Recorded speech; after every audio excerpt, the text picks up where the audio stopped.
саламатсыздар ма? Сіздермен бүгін Ұлжан Құлдабай біз осындай тау барысы, яғни мысық тұқымдас барыс қой, соны жасап шығуға бұл жаңағы шыршаға ойыншық айдарымен шыршаға іліп қоюға болады.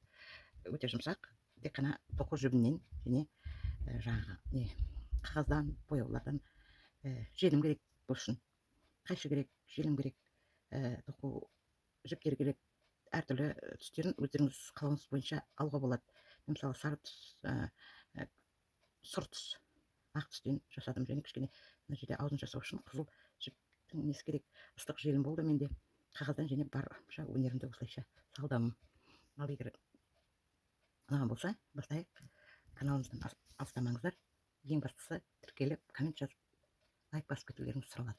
Ал бастаймыз. Ол үшін бізге мынандай қатырма қағаздан екі қабат жасап алуға, екі ойып жасап ортасын жан қиып осындай екі қабат картон жасап аламыз. Сөйтіп бүгін мен бұл барысты мынандай жіптен жасайын деп жатырмын. Сондықтан ал іске сәт кірісейік. Шамамыз келгенше осылай айналдырамыз. Осылайша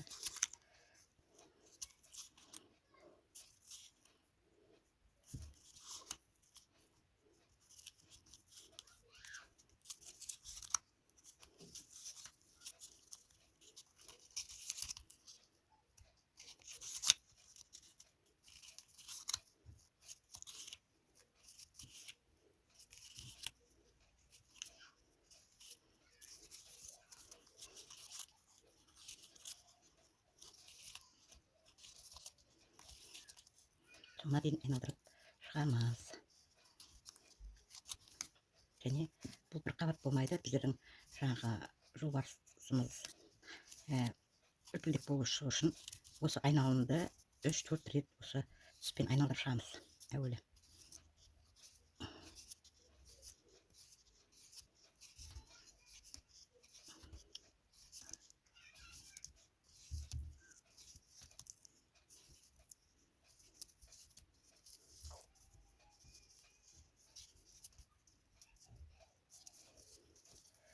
Айналдыра береміз.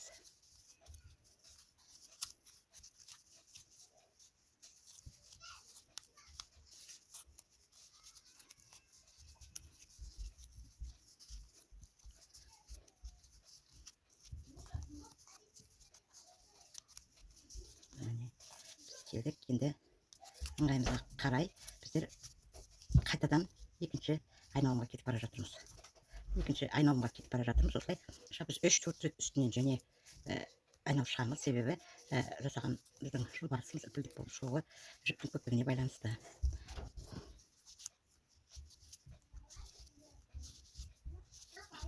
Осылайша қабаттап арғы шетіне дейін барып және қайтып келіп осылайша қабаттаймыз жібімізді. Онша көп жіп кетпейді негізі.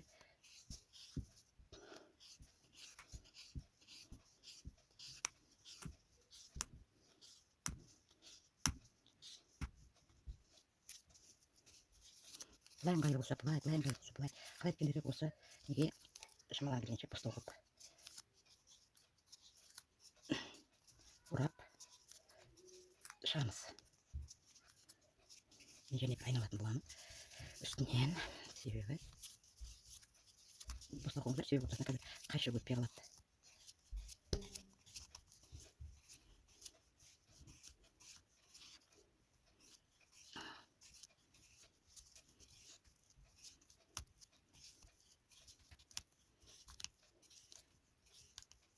Әрбір іс жасаған кезде енді Алла берекесін берсін деп тілегімізді тілеп жасаймыз ғой. Сонда да әртүрлі болып шығады енді. Әдемі болып шығуына тілеп отырмын. Істеген ісімді жеткілікті болып қалар деп ойлаймын. Енді келесі жіпті аламын. Да осы жіпті сондай етіп екі рет айналдырып шығамын үстінен. Екі рет айналдырып шығамын.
екінші айналымға кетіп бара жатырмын. Мына ашық болған жерлерінде шамаларым келгенше жауып кетуге тырысыңдар.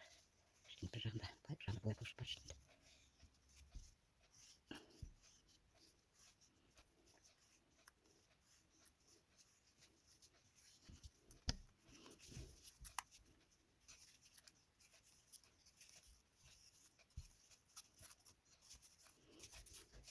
Осы жеткілікті шығар деп ойлаймын. Енді біз мына сары жібімізді аламыз. Сары жібімізді аламыз да мынандай екі ортасынан шамамыз келгенше байлаймыз.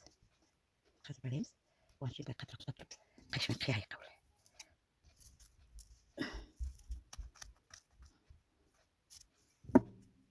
Сары жібімізге қолдай bakıyoruz. Takıp giderse.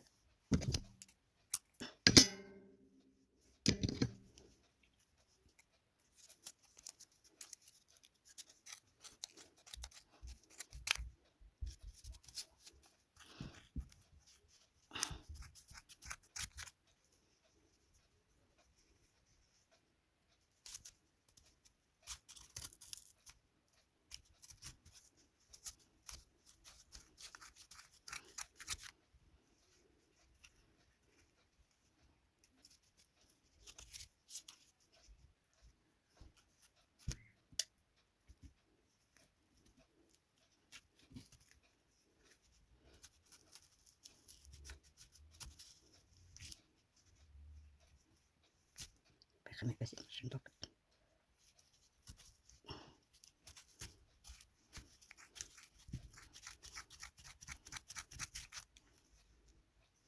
Керемет. Так, тағыса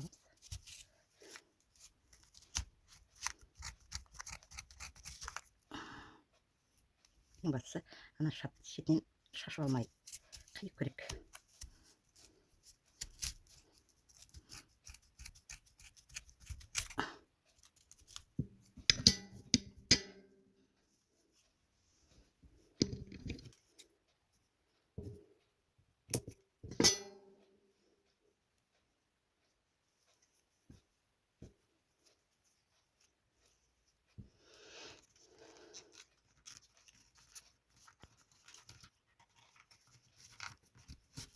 Қатырма қағазымызды суырып аламыз.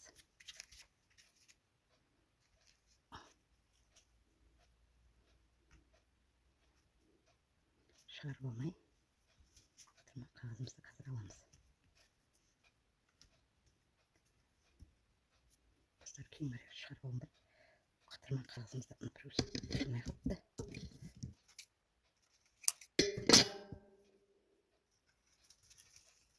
Қатырма қағазымыздан бұрап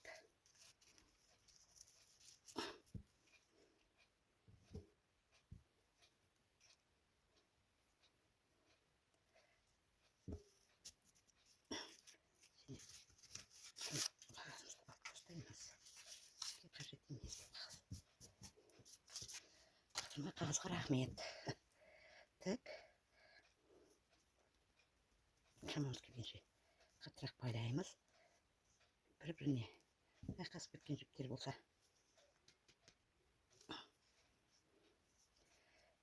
жөндейміз ренжімей. Сөйтіп бізде мынадай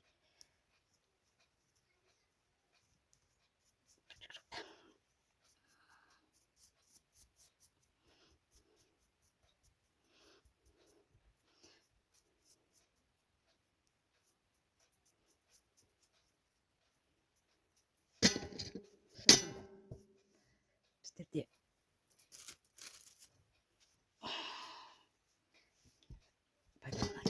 қазір майдалап кесеміз. Бізде жаурағандарын, артық болғандарын сай етіп жеп кесеміз, қырқимыз.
осындай так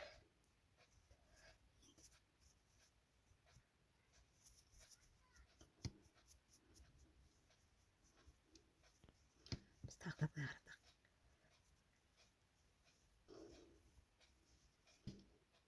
Егер байласақ та негізі артық кетпейді.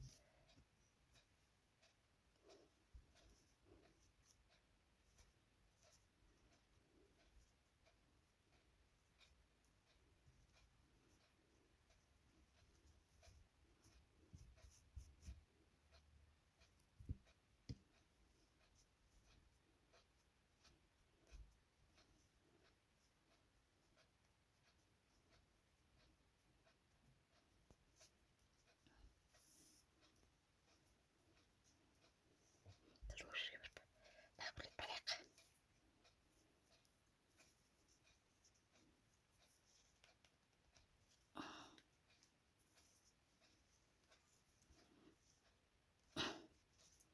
Ал енді көрейік.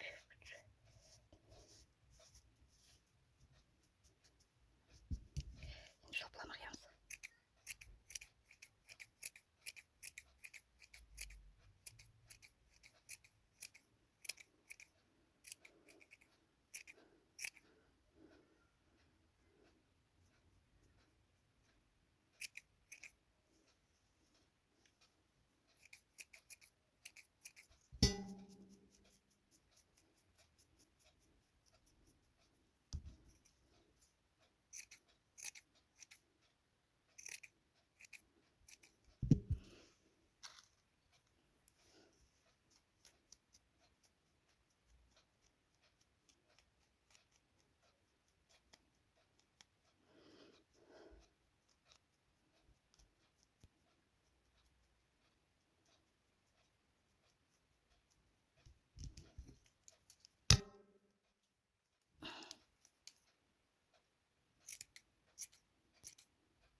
Жобасын көрейік енді осы.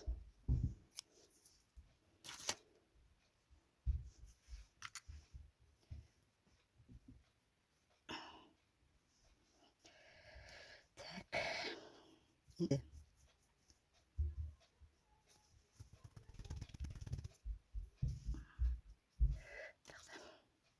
қиямын.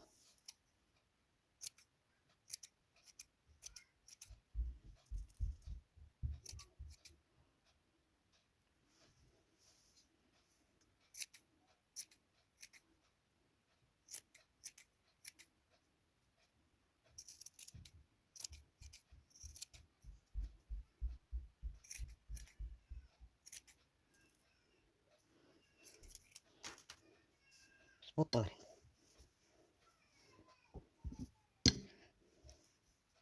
Енді осыған бізде мынандай мансочка шығу керек. Ортасында қалу керек. Осыған біз қазір бір алғандай ағытпен біз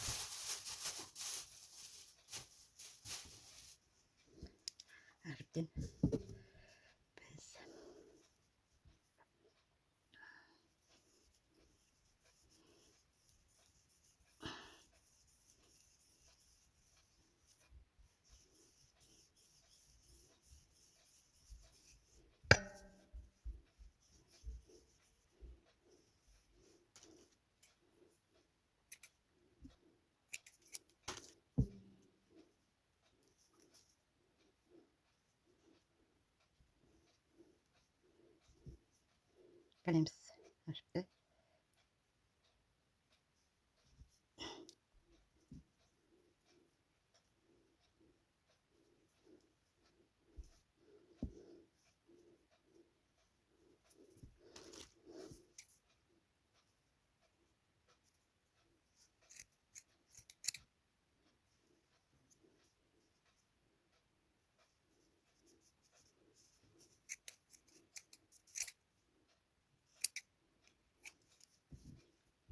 Осылайша ашымызды дайындап аламыз.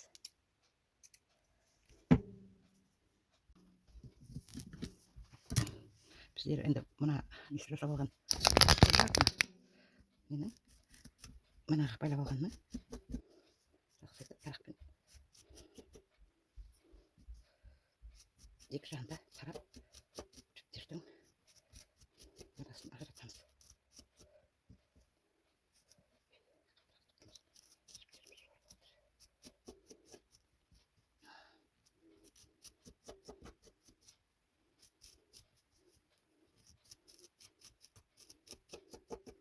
Жағында осылай етіп тараймыз.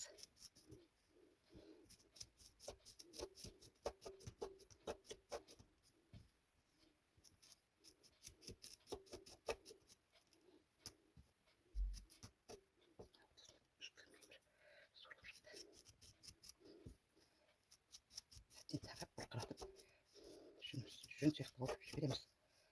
Әуелде жүннен ар жағы шындай нәрседен істелген заттар ғой. Еріген кездегі иірімін аламыз. Өшек болар. Енді біздер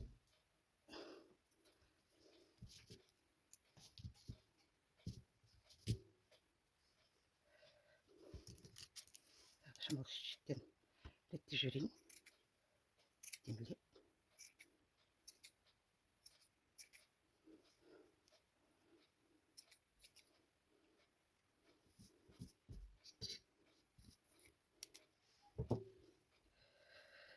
Осыны біз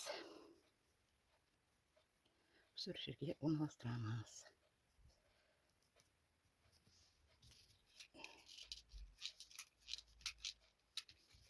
Шамалы нетпей тұрған қызбай жатыр. Енді үлкендеу бір моншақты тауып қояйын.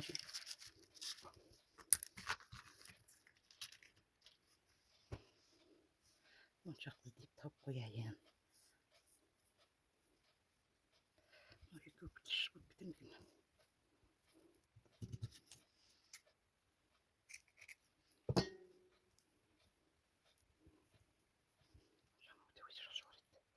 Керемет болар еді өте қойса.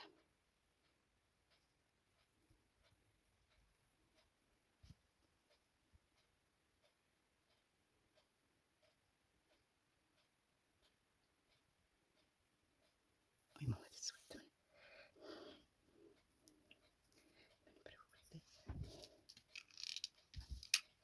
Біз жаңа жерден жаңылмайық енді.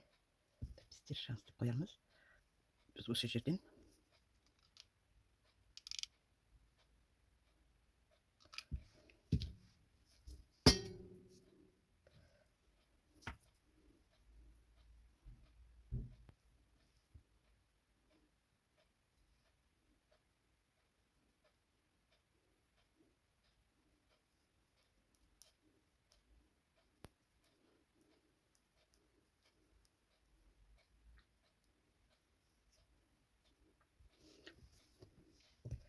моншағымыз түсіп қалар. Моншағымызды астынан әуелден істеуім керек. Көрініп қалар екен. Қатайттық. Енді қыстың бәрі алда. Енді біздер шамамен мен мынандай картон қағаз бетіне жаңа А4, А4 дейді, соны жапсырып қойдым. Енді бұл жаңағы менің несін жасауымыз керек. Құлағын жасауымыз керек қой. Енді бар өнерімді салып көрейін. Жастық шағымды есіме түсіріп жобамен көрейін. Жобамен көрейін енді. Қалай болар екен.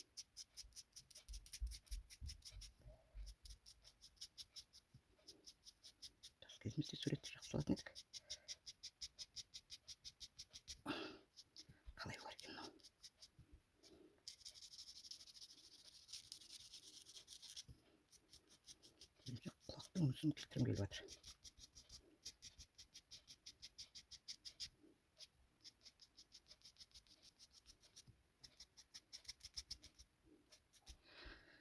қыламын ба кішкене. Қалай еткенде де болып тұрады деп.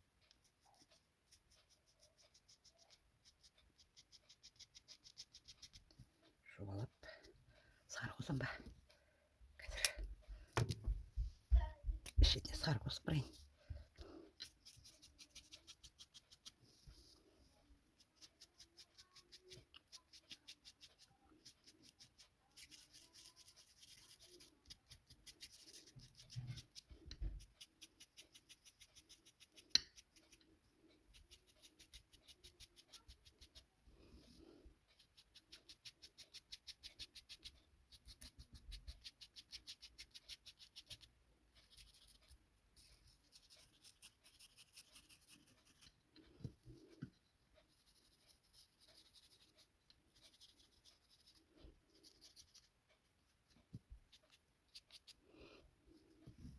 Жіберіп қаламын ба?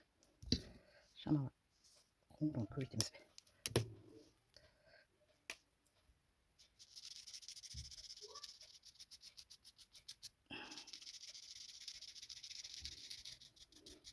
Араларында керемет суретші болса өздеріңіз қатыра қоярсыздар енді.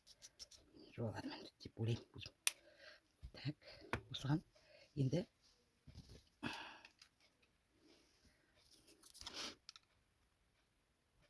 желімізді жағып, екі жақтан желімді еріп кеткен екен. Арты картонмен тұра берсін. Үлкендеу болмас деп ойлаймын. Құлағы. Қалай ойлайсың, үлкен бе, үлкен емес пе? Осылайша қысып. Екіншісінде жасап мына жағын істеп көремін. Сосын тағы бір көрсететін нәрсе. Так, жаңа жобалап қойып қойып едім ғой. Осы жоба.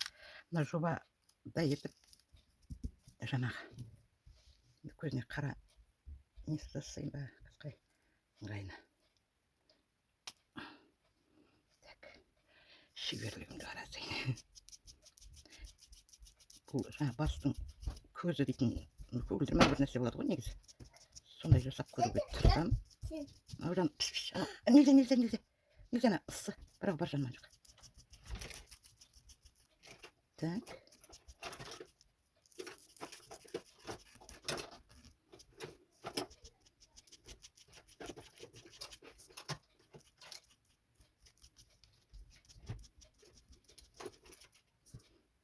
Келемекен, келмемекен. Жолап барыстың көзін жасауға тырысып жатырмын. Мен шамам келтіруге тырысып жатырмын, білмеймін. Қандай қылар. Жасамызда көп сурет салатындық. Так, жерін қалай кірістірсем екен. Жай көрейін.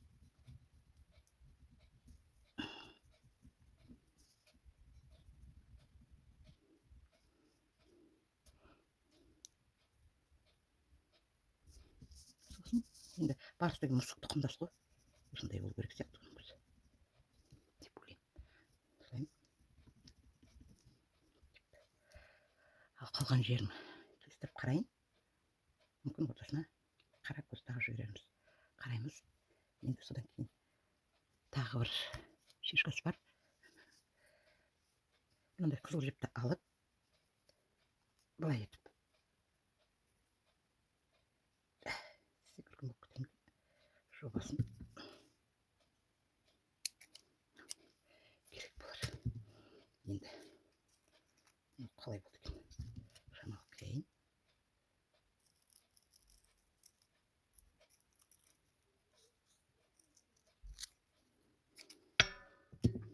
Барыстың көзіне ұқсай ма? Так, енді осыны сол жердің анастырым керек. Бір көз, бір құлақ. Қазір екіншісін аспай отырып жасаймын. Жоба келді ме? Ал енді осыдан кейін мына жеріне аузының ретіне, яғни былай етіп әрекет тілін жасаймын. Енді біз өкшінде қағаздың кусоктары болатын. Қазір келген қағаздың қиып алып, жаңағы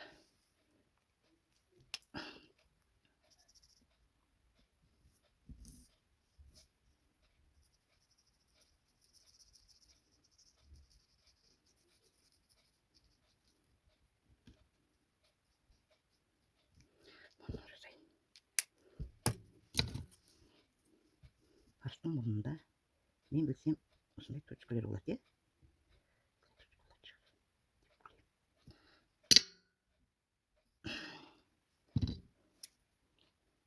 Шүлгерін киіп тастаймын.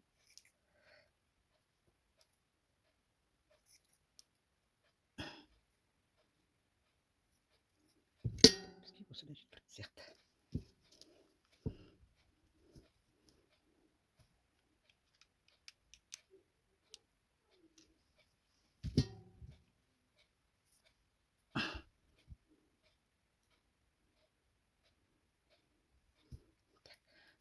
Көзін келістіремін қазір. Бір жақ екінші құлағын келістіремін. Сосын көреміз. Осы мен екі құлағын, көзін орналастырдым. Және мынандай қылып ілмешек жасап қойдым. Өте әдемі шықты деп ойлаймын. Әлде мына сақалдарын азайтсам екен. Бұл тау арысы болып ұқсайды өте. Өзіме ұнап отыр. Ал реттеп мына арттарын қолмен ұстағасын басылып қалып жатыр. Арттары өте әдемі. Осылайша шырша қылып қоюға болады. Керемет. Арты керемет. Алдынан да қарағанда өте әдемі. Тау барысы. Яғни барыс деген ол мысыққа ұқсайды ғой. Ұқсаттым деп ойлаймын. Ал егер ұнаған болса, міндетті түрде лайк басып, коммент жазып, каналымнан алыстамаңыздар. Құдай қаласа тағы да неше түрлі жаңалықтар болады, неше түрлі тоқыманы, неше түрлі заттарды бірге жасайтын боламыз. Ал осымен шыршаға ілетін ойыншықтың біреуін және біреуін жасадық. Міндетті түрде тіркеліп кетіңіздер, лайк басып кетіңіздер. Түсінбеген жерлеріңіз болса комментарияға жазыңыздар, жауап беремін. Алдағы уақытта қандай нәрсе көргілерің келеді каналдан, одан да хабар беріп қойыңыздар. Себебі онда ізденіп, ойланып, онда жасауға тырысамын. Сау саламатта болыңыздар. Келесі каналда кездескенше аман жүріңіздер.